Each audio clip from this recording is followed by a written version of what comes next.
Well, hello. Welcome to week 4 of the course.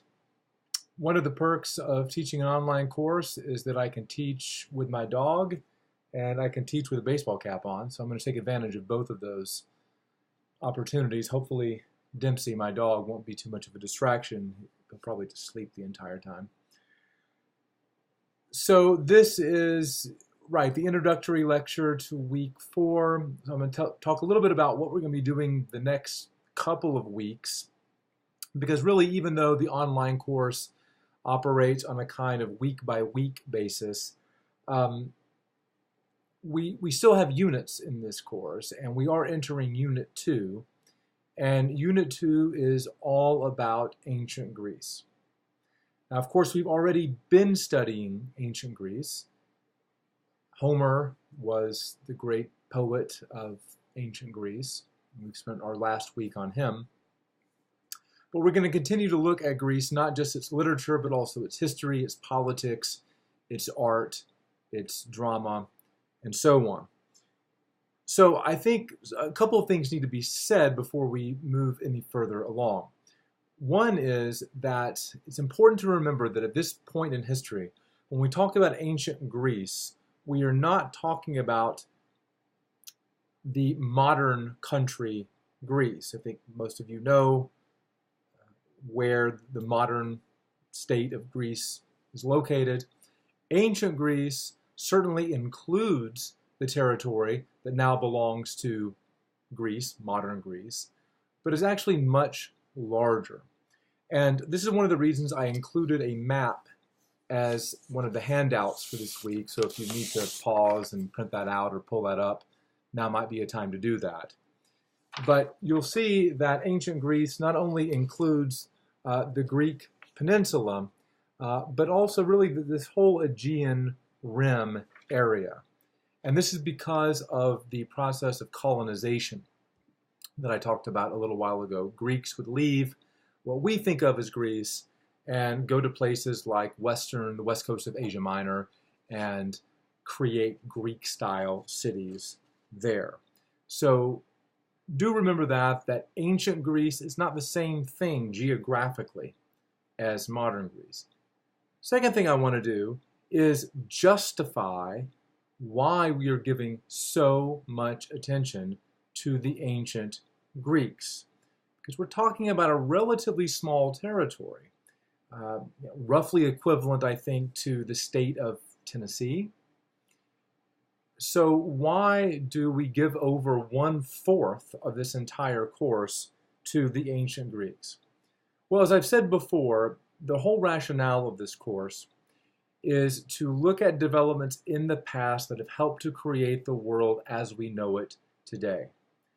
And when we look at ancient Greek culture, we see so much that is still part of our DNA as Western people today. You know some of these things already, also some of this will be reminders. But if you think about some of the things that the Greeks gave to the world, they are things that we take for granted today. Things like philosophy. Okay? At least in the West, the Greeks invent philosophy. We've already talked a little bit about the pre-Socratic philosophers. And in this unit, we'll be talking about Socrates himself, as well as his pupil Plato, as well as his pupil Aristotle. So this is going to be really the golden age of Greek philosophy. And the word philosophy itself is Greek. As you will learn in Dr. Kinnison's lecture in a couple of weeks, the word philosophy is Greek for the love of wisdom. Something else that the Greeks give us, you're going to be hearing about this week in my lecture, and that is democracy, also a Greek word. Okay? The rule of the people. That's what democracy is. The ancient Greeks invent democracy, which is obviously something very important for us today. Theater. I mean, somebody has to invent theater. Right? People weren't putting on plays in the Paleolithic period, for instance. So that's left to the Greeks who invent not only theater as we know it, but genres of theater, genres of plays that are still extremely popular today. Tragedies, yes, and to an even greater extent, comedies as well, although we'll only be looking at tragedies. The ancient Greeks, of course, as you know, don't invent art. We've seen art as far back as the Paleolithic period, but the Greeks do invent the kind of naturalistic, realistic art that for many of us today really is what art is all about. Sort of offering a realistic mirror of the world. Architecture, again, obviously Greeks don't invent architecture, but the style of architecture they invent is one that is very much with us. All you have to do is take a little trolley tour around Washington, D.C., and you will see literally almost nothing but Greek architecture. Finally, and certainly we can't pass this over, the Greeks invent, and the ancient Greeks invent history as we know it, anyway. Once again, it is a Greek word. Historia, it means story. And we are going to be reading excerpts from one of the early Greek historians, Thucydides, this week. You're also going to be reading about Herodotus, who's another great historian who actually was a little bit earlier than Thucydides. So that's also something that we take for granted today. Of course, people are going to write history and study history, but that wasn't always the case. The Greeks really get there first. And finally, I have to say that one of the reasons why it's worth giving several weeks over to the Greeks is because not only just there's a lot of firsts involved, but the Greeks, through their theater, through their philosophy, through their art, through their history writing, I think provide us with food for thought for a lifetime.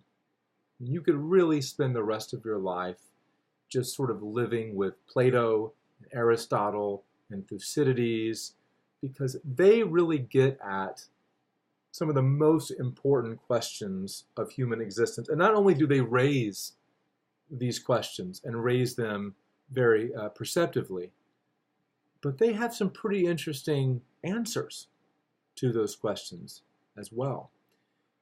So these people really are worth your time, even if you find yourself strenuously disagreeing with Plato or Aristotle, or even if Greek art is maybe not your favorite style of art. These are still worthwhile endeavors, I think. All right, so just to give you a preview of the Greek history that we're going to be studying. When you study ancient Greek history, there are three major subperiods. The first we've already begun to study by studying Homer, and that is archaic Greek history, or early Greek history. This is a time period from roughly 750 to 480 BCE. 750 to 480 BCE. If you print out that handout or open that handout that I mentioned a moment ago, you'll see that on the other side, or on the second page of the map, there is a timeline. The first heading is early Greece. The second heading is classical, which is the next major period, roughly 480 to 323. When we get further along, I'll explain why I've chosen the dates I've chosen. We're going to spend more time looking at classical Greece than really any other period, so that's going to be our most intensive focus. But we will eventually get to the third period of Greek history, the Hellenistic age. Don't worry about that so much now. We'll get there in a couple of weeks. I just want to preview that for you. That's 323 to 30 BC. 323 to 30 BC. So when we talk about ancient Greece, one thing that's kind of easy to remember is that it's all before the time of Christ. Okay, at least the period of ancient Greece that we're concerned about that is most famous and notable. It's all prior to to the birth of Jesus. Okay, a couple things I want to tackle in this video. I want to talk about one of the arguably the most important development in ancient Greek history, and that is the rise of the polis. And after I go through that, I want to talk about arguably two of the most important polis of ancient Greece, Athens and Sparta, which were wildly different in many ways. So I want to draw some of those contrasts. And again, this is just previewing your reading for you. So I'm not telling you everything you need to know about ancient Athens or ancient Sparta. I'm just trying to set up those readings in West in the world. Okay, so let's start with definitions. We need to have a good sense of what a polis is. How do we define that word polis? It's a Greek word, so how do we render that in English? I think the best definition of a polis is a city-state. Okay.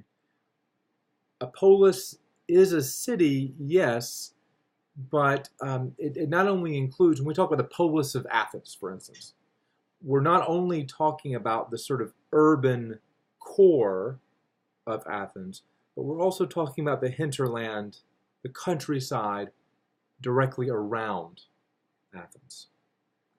So yes, polis is just the plural form of polis, P-O-L-E-I-S, polis. We're not just talking about urban areas, we're talking about the surrounding countryside. And second, this is the second really important thing to grasp. We are talking not just about cities, but city-states. The Greek polis was a sovereign political unit. Okay, so they were states in a very real sense. There again is no country or nation of Greece. That's going to come much, much later.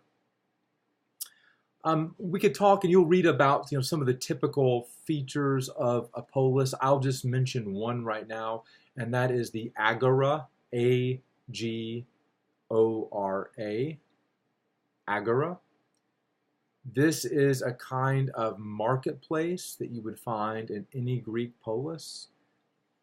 But it was more than just sort of the shopping mall is to us today. It was a social space, a place for people to gather, to discuss ideas, to argue, to talk philosophy, to gossip, as well as to buy and sell things. So I always tell students that if you want the flavor of an ancient Greek polis, the closest you can get in the United States is to go to Central Park in Manhattan on a Sunday afternoon and just sort of take in that atmosphere.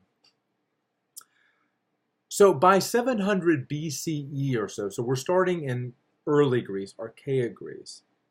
Already by 700 or so, which is right around the time the Odyssey was composed, ancient Greece is already a kind of patchwork quilt of polis. And eventually, there are going to be over 1,000. And that, of course, tells you something important, that most of these polis were very, very small. Because, again, we're talking about a territory roughly the size of the state of Tennessee. So imagine there being 1,000 counties in the state of Tennessee. These are going to be very small units indeed.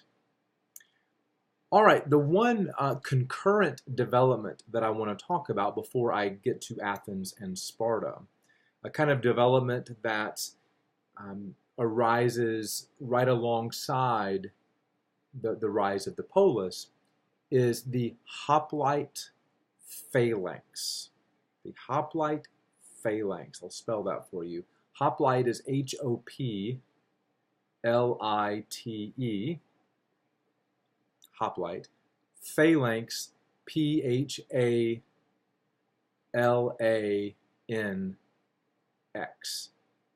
Phalanx. I know it's a mouthful, but there you go. But it's in West in the world. This is a new fighting strategy that becomes very popular in Greece sometime between 725 BC and 650. So let's break down those terms for a moment. What is a hoplite? Well, a hoplite is a type of soldier, but not just any kind of soldier, an infantryman, a foot soldier. And we get that name hoplite from a certain kind of shield that these soldiers, these hoplites, used, called a hoplon, Hoplon, which would typically be grasped by the left hand. It's going to look like my right, but it's my left hand. And this hoplon would sort of cover almost the entire body.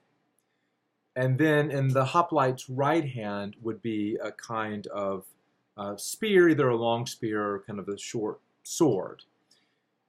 In addition to that, the hoplite would wear a bronze helmet, a kind of breastplate, and greaves to cover the knees. So this is an armed soldier. That's what a hoplite is, and that's how a hoplite would be equipped. What is a phalanx? A phalanx is a certain kind of fighting formation. Okay, a tight, sort of condensed fighting formation, in which the hoplites would be would stand 8 hoplites deep, and then you would want the phalanx to be as wide as possible. Okay, and the idea is that if you can use the hoplon, the shield, to keep the enemy from penetrating the unit, and you, conversely, can find a crack, can manage to penetrate the other phalanx, then you will have certain victory. But of course, it requires a great deal of corporate discipline on the part of the hoplites themselves. Now, it's worth pointing out that at this time, there's nothing like a professional army, at least in most Greek polis. There's one big exception to that, and we'll come to that in just a moment. But rather, the hoplites were citizen farmers. They were ordinary citizens of their polis. They spent most of their year doing agricultural work, but when duty required, they would arm themselves and fight together. One of the military advantages of the phalanx was it was very, very effective against cavalry, against mounted soldiers, or soldiers on horseback. Now, not only is this militarily significant, but the advantage of the hoplite over the cavalry had political significance as well. Who makes up the cavalry? I mean, who can afford to buy a horse, maintain a horse, and arm himself as a cavalryman would have to? It's the aristocracy. It's the wealthy elite. And up to this point, the cavalry were the most effective soldiers. But now that situation has changed. The hoplites are actually more effective. And the hoplites are going to be able to parlay their military significance into political power. In other words, hoplites are going to be able to say, now wait a minute. It doesn't make any sense for us to go out and fight for the polis and win battles for the polis only to be completely shut out of the political process altogether. Okay? The polis needs us, therefore the polis better start listening to us and to our concerns and to our demands. And so without the rise of the hoplite, it's really, I think, unimaginable that democracy would have arisen and flourished as it did in places like Athens. So it's very interesting. Sometimes military history and political history can be very tightly intertwined.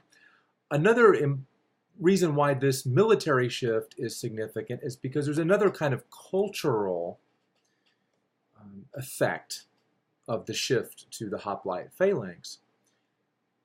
And we need to think about Homer again for just a moment to appreciate this. I mentioned the Iliad before, and the real hero of the Iliad is Achilles. Achilles is the great Greek hero, but he is very much concerned about himself as an individual, really more so than he's concerned about the Greeks as a group. Well, the hoplite phalanx can't really accommodate somebody like Achilles. Okay? Achilles is not much of a team player. The phalanx requires on everybody playing their part, not trying to be the hero, but simply doing what they're supposed to do, working together for the common good of the polis, not just for your own personal glory, a la Achilles.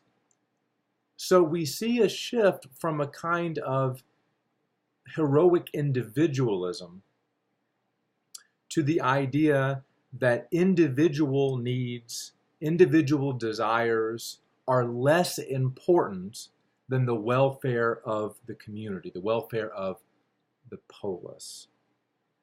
And that's an important cultural and social shift. All right, well, as I promised, I want to say a little bit about the two most significant polis in the ancient Greek world. The first is Sparta. And Sparta is that big exception that I mentioned a moment ago, the big exception to the rule that most Greek armies were not really professional armies. That's not the case in Sparta. And before I go any further, make sure you know where Sparta is. If you look at this map, the Peloponnesian Peninsula is here in the lower left of the map.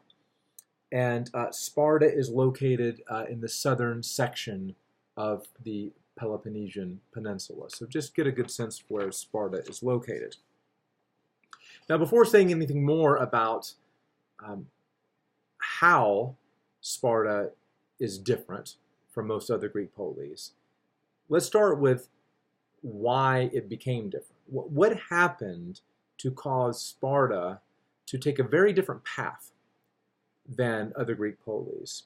Well, it goes back to a series of wars that were fought in the period of early Greece. A series of wars between the Spartans and the Messenians. Again, if you look at the map, you can see the territory, the region known as Messenia. So there are a series of wars between the Spartans and the Messenians, and the Spartans win.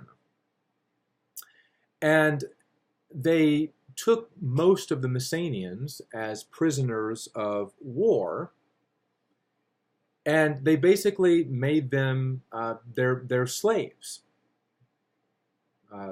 and made the Messenians do all of their work for them. And by work, I'm talking about agriculture, raising crops. And there's a term for these slaves, the slaves of the Spartans. It's helot, H-E-L-O-T. Okay, so the Messenians were the helots who did agricultural work for the Spartans. They weren't slaves in some sense. I mean, they couldn't be bought or sold, but they were slaves in the sense that they had no choice. They had to do that work. They had to give half of their agricultural yield to the Spartans, so that the Spartans themselves did not have to work. They did not have to labor in the fields. Now, that might sound like a very nice system if you're a Spartan, if you put morality aside, but it also raised a very practical difficulty for the Spartans, because the Spartans were overwhelmingly outnumbered by these helots, by about 9-1. Okay, so if you look at the population of the entire region, it's about 90% Helot, 10% Spartan. And I think you can figure out why this is a problem, right? Because obviously the Helots could probably perceive that they had a great numerical advantage, and so they might rise up and rise up against their overlords. So rather than the Spartans saying, you know what, I just don't think this is going to work, there are going to be slave revolts, so let's just let the Helots free. No, the Spartans say, okay, here's what we're going to do. We're going to turn life for Spartan males, anyway, into a lifelong boot camp. We are going to completely militarize this society so that our army, our warriors are so fearsome, so formidable, so effective that the Helots would not dare to rise up against them. Now, you can get the details about this in West in the World, what this military society looked like. But that's what happens. And of course, this is going to have drastic repercussions, not only for Spartan men, but also for Spartan women, who in effect end up having their own separate society. And weird things happen as a result. So you'll be reading about that more in West in the World. I want to mention just one other thing that makes Sparta unusual. Sparta is really a kind of anomalous polis for a number of reasons. I've already mentioned one. The other is their political structure. Very strange form of government in Sparta. It's a kind of mixed government. It's not a pure monarchy or a pure oligarchy or anything like that. There were monarchical elements, but even that was unusual. There were two kings in Sparta. Very few political units in Western history that have had two kings, but Sparta is one of them.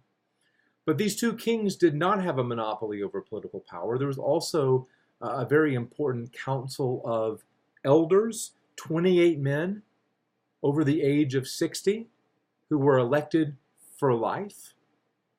And they held a great deal of power as well.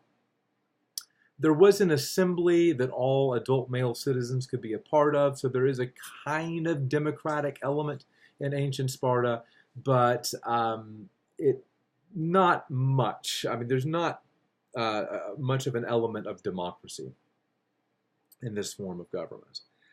A lot of people, both at the time and later, have been horrified by Spartan society, about the way that everything was militarized. But I should say that both now and in the past, and even in the ancient world, there were a large number of admirers of Sparta outside of Sparta itself. And I'll just mention one very famous one, and that is Plato, whom we'll be talking a great deal more about later. Plato was an Athenian, so he comes from this rival polis, but he really held up the Spartans as exemplary precisely because they always put the good of the whole, the good of the community, over the good of the individual. So there were fans of the Spartans even outside of Sparta itself. Okay, I'll try to be brief about this. Athens. Athens is a very different kind of polis, of course. It was a huge polis for the time, about 350,000 people total. Not all of them were citizens, but still, that is a very large polis by the standards of ancient Greece. There were slaves, but they made up only 15 to 30% of the population, which is, of course, that is a significant amount, but it's not 90%. So it's a very different situation than what obtained in Sparta. So the Athenians don't need to militarize their polis in the same way that the Spartans did. One of the other really obvious differences between Sparta and Athens has to do with form of government. And I'm not going to say anything else about it because you're going to be watching a lecture that I gave last year about Athenian democracy. You're going to be reading some about Athenian democracy. So I will just direct you to that reading and to that lecture. But I want to say one last thing about a contrast between Athens and Sparta. In this unit, we're going to be reading a lot of great literature, looking at a lot of amazing art, reading some very compelling texts. And the vast majority of those works of art or writings or whatever came from Athens, were produced by people who were from Athens, who at least lived in Athens for a while. So Athens was, without question, the cultural hub of ancient Greece. In stark contrast, we have no writing, so no poems, no plays, no nothing from ancient Sparta, no works of art, okay? And that's not surprising in some ways, right? Because of the way in which the Spartans channeled all of their energies toward military effectiveness. What it meant was, the other side of the coin, was that there's not much of a cultural legacy that the Spartans left behind. Okay, next time I'll be talking about the Persian War. This is a time when the Athenians and the Spartans were able to put aside their differences and fight together, although, as we'll see, only for a time. So, see you next time.